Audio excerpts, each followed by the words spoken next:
এই যে আমার ম্যাডাম এখানে আছে, ম্যাডামের সন্তানের মতো, ছোট ভাইয়ের মতো।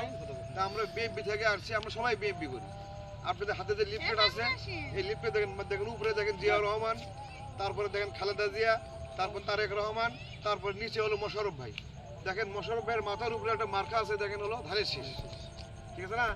2026 সালে ফেব্রুয়ারি অধ্যায় জাতীয় সংসদ নির্বাচন। এই নির্বাচনে মোশাররফ ভাই বিএনপির মনোনীত প্রার্থী। দয়া করে অনুরোধ করছি আপনাদের কাছে ছোট ভাই হিসেবে, আপনারা দয়া করে সবাই ধানের শীষে ভোট দিবেন।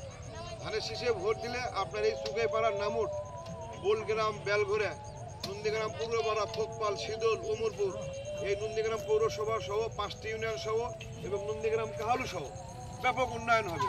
স্কুল, কলেজ, মসজিদ, মাদ্রাসা, রাস্তাঘাট সব কিছুর উন্নয়ন হবে।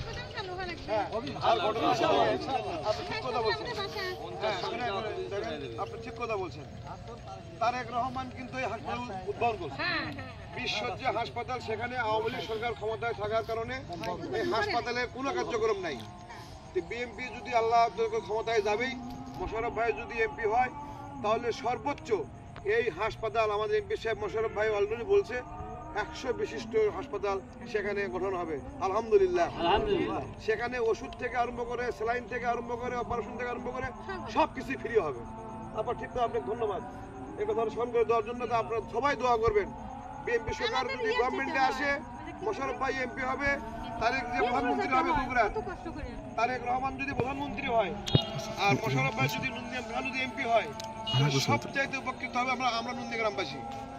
আবার তাই না? আপনাদের কাছে অনুরোধ, দয়া করে আপনারা সবাই মোশাররফ ভাইকে ভোট দিবেন।